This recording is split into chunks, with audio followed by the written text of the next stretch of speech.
Hello, this is Brian again. Well, I found the service road. Just if you keep following that fire break, you'll see an area. You'll see a T intersection between the fire break. Well, it's not a T intersection; it's a four-way intersection. You'll see an intersection with like a little, not a gate, but one of those little railing things. So you can either go straight, follow up the fire break to the summit. And I'm almost there right now. That mound right there should be where the summit is. You can either follow it straight and continue on the fire break. It'll take you around here. Or you could do what I did, turn right onto the road, and it'll take you up here a little more gradually. But all in all, once you get to that little junction with the road, you're just about there anyways. So I just decided to take the leisurely way up the road. So just about the summit, peak 3520. That's approximate elevation. That's probably not the exact. It's anywhere from 3,510 to 3,530. This is not even on peakbagger.com, this summit. So it's not even listed on the topo map. I did add it to peakery.com a couple months ago, but just about at the high point right now. Get the feeling there's going to be a good view up here. Just got that feeling.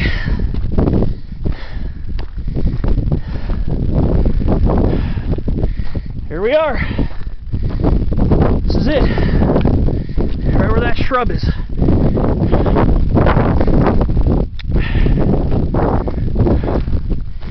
Here we are. Peak 3520. My second summit of the day. Here it is. And just as I suspected, some good views.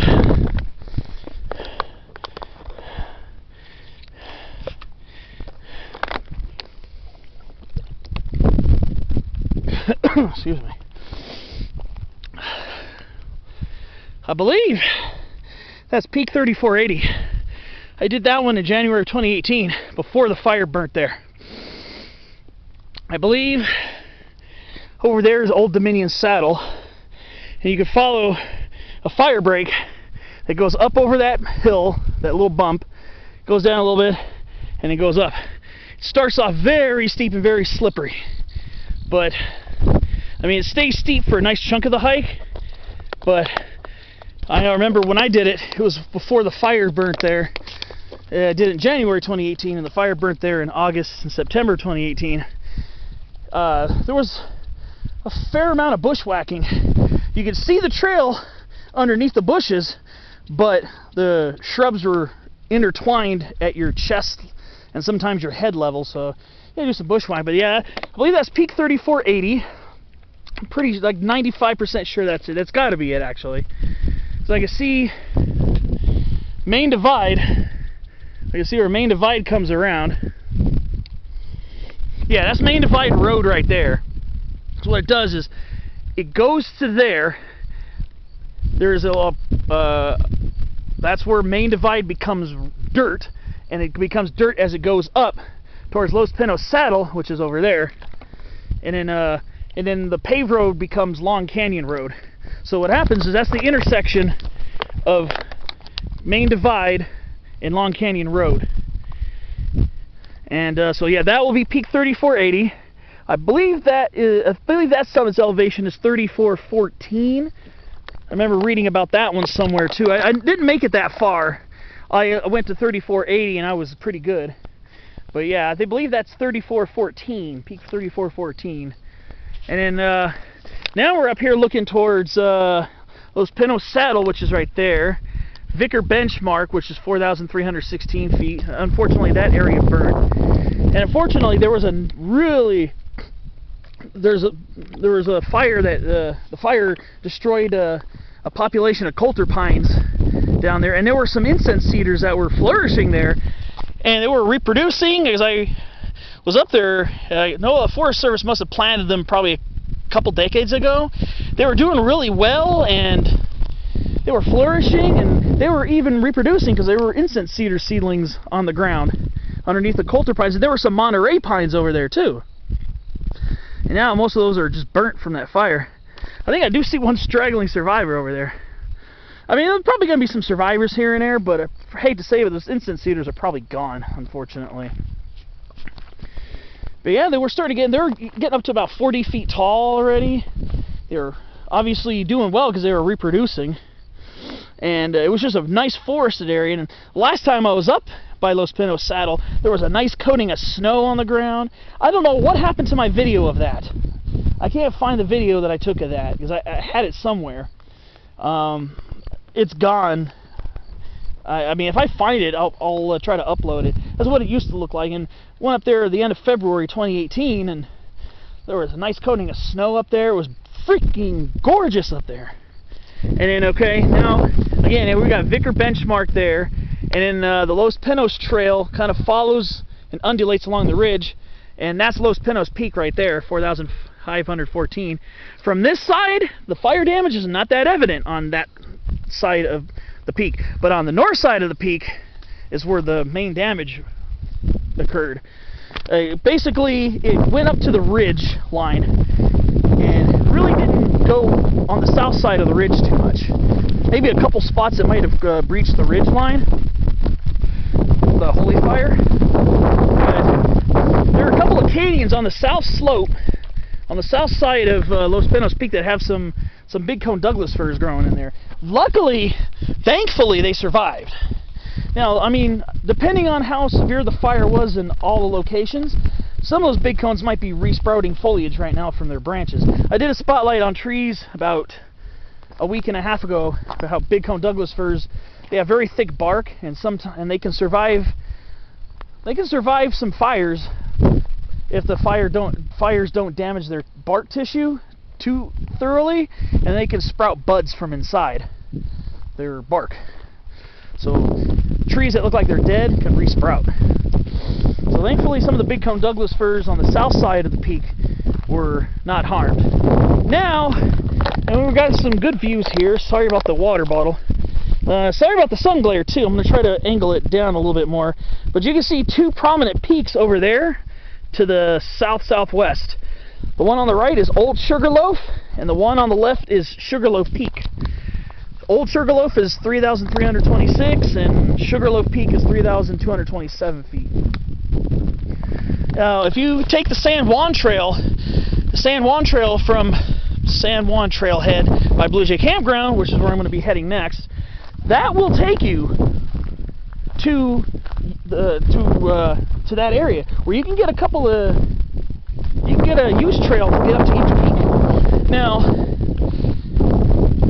the summit of Sugarloaf Peak requires I believe a class 4 boulder, I think it's at least a class 4 boulder scramble.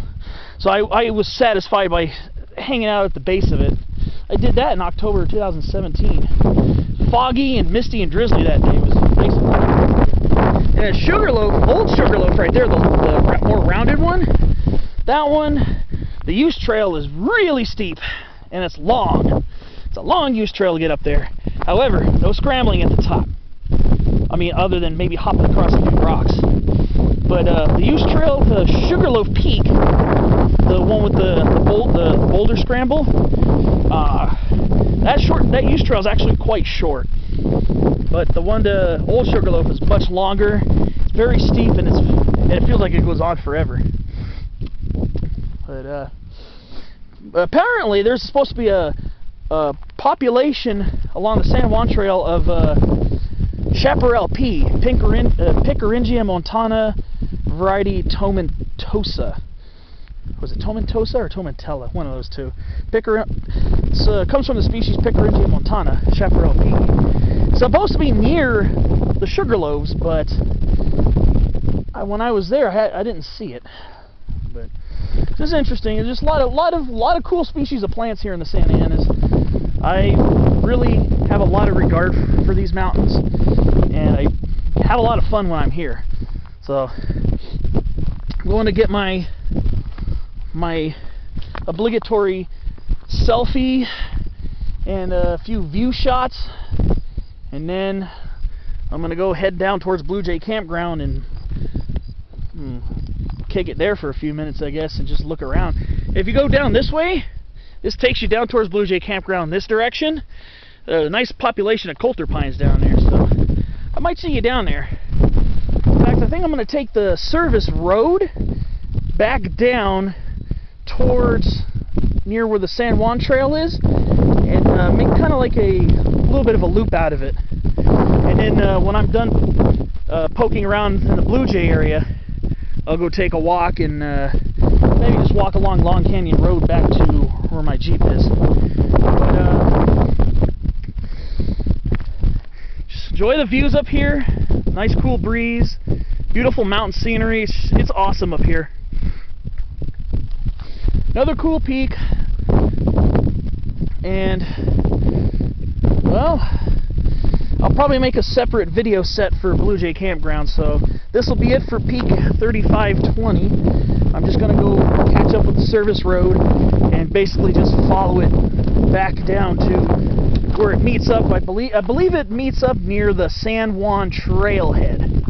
So I'm going to go head down that way, poke around at Blue Jay for a few minutes, see if I can find some, maybe get into a spotlight on trees. There's a pretty neat oracle oak over there, which is a hybrid between California black oak and interior live oak. So if I make it all the way over there, I'm gonna probably maybe shoot a spotlight on trees on that one as well before it gets dark. So I better go start heading back down. And as for my hiking series, this will be it for peak 3520. I need to get my picture before I forget. And I will see you on the next mountain hike.